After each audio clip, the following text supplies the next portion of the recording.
મળતી વિગતો અનુસાર ફતેપુરા તાલુકાના ઘુઘસ ગામ ખાતે પ્રથમવાર રાત્રિ ગ્રામસભા મહેરબાન પ્રાંત કલેક્ટરના અધ્યક્ષસ્થાને યોજાઈ હતી, જેમાં ગામના વિકાસના કામોમાં થયેલ ગંભીર ભ્રષ્ટાચારો અંગે પ્રાંત કલેક્ટરને ધારદાર રજૂઆતો કરવામાં આવી હતી।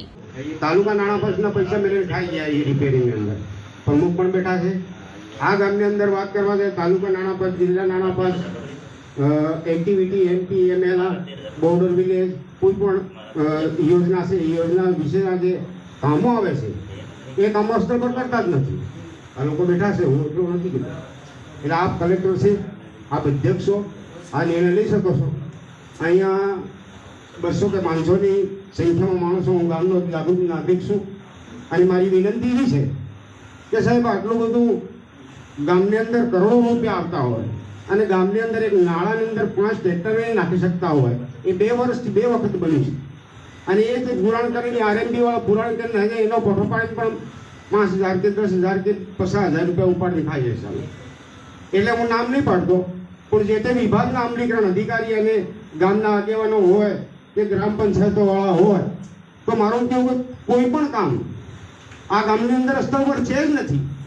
કેમ કે હું આ હવાની અંદર વાત નથી કરતો, આ 500 માણસો બેઠા, આજે એક ગ્રામ સભા છે અને આપ બેઠા છો, બોર્ડર વિલેજનું ગામ છે અને બોર્ડર વિલેજની અંદર કેટલી યોજના આવે છે। બોર્ડર વિલેજની અંદર એક્ટિવિટી એમપી એમએલઆ, પછી વિકાસશીલ યોજનાની યોજના આવે, તાલુકા નાણાં પંચ, જિલ્લા નાણાં પંચ, આ બધી જ યોજના આવે। એટલે આ બાબતે જનરલ હું મારા ગામની વાત કરું છું। શોર્ટમાં વાત એટલે શોર્ટ જ વાત છે આ, તો તમે નોંધ કરાવજો। તલાટી કમ મંત્રી શ્રી છે, ગ્રામ પંચાયત નથી, આરોગ્ય કેન્દ્ર, પ્રાથમિક આરોગ્ય કેન્દ્રની પાછળ ગઈ નથી, એ કોર્ટ પડી ગયો, એ કોર્ટ પણ આજ દિવસ સુધી કોઈ બનાવી શક્યું નથી। પાછળની સાઈડની અંદર જે કોર્ટ બનાવેલો હતો એ નદી પૂર આવવાથી એ કોર્ટ પડી ગયો છે। આટલું પણ ગ્રામ પંચાયત અથવા જે તાલુકા પંચાયત દ્વારા પ્રમુખશ્રી એ બેઠા છે। હવે એ કોર્ટની અંદર તમે કોઈ પણ આરોગ્યની ગ્રાન્ટ આવતી હોય તો સળતર કરીને પાછળ કોર્ટ બનાવો તો કોઈ અંદર ઘૂસી ના શકે, એ પણ રજૂઆત છે। આ નાળાની રજૂઆત છે અને આ ગામની અંદર જે અમે આ રસ્તાની વાત કરી છે ત્યારે એક પણ ટ્રેક્ટર કે ગાર નાખવા માટે કોઈ અધિકારી તૈયાર નથી। તલાટી કમ મંત્રી શ્રીને વાત કરવામાં આવે તો સરપંચને વાત કરજો। આવી ઘણી બધી બાબતો છે, આપ સૌ અધ્યક્ષો, ત્યારે હું વધારે રજૂઆત નથી કરતો। તમને જે વાત કરી છે એમાં ટૂંકમાં તમે સમજી જવાના છો, તમે તો જિલ્લાના મેલવાળા છો। એટલે આજે હું આટલું બોલ્યો છું અને આજે ગ્રામસભા મળી અને ગ્રામસભાની અંદર પ્રથમવાર તમે પધાર્યા, મામલતદાર સાહેબ શ્રી, ટીડીઓ સાહેબ શ્રી અને પ્રાંત સાહેબ અને પ્રમુખ સાહેબ પણ અમારા ગામના છે, એ પણ કાન ખોલીને સાંભળેલો તમામ અધિકારીઓ, જિલ્લા તાલુકાના અમલીકરણ અધિકારી કે આ ભરતભાઈ વાત કરે છે આ ગામની અંદર હાસી હકીકતની અંદર શું હે, આજે વાત કરી છે 1 કરોડ ને 21 લાખ રૂપિયાની નળ સે જળ આવી રીતના પાઇપમાં પાણી જ નહીં આવતું, એ પણ વિચારવા જેવું છે સાહેબ। ત્યાં કૂવો નથી, કંઈ જ નથી। એટલે આ ગંભીર બાબત છે। અમારો એક સવાલ છે, સવાલ તમારી સમક્ષ આ 70 વર્ષે રજૂઆત કરવા મળી છે।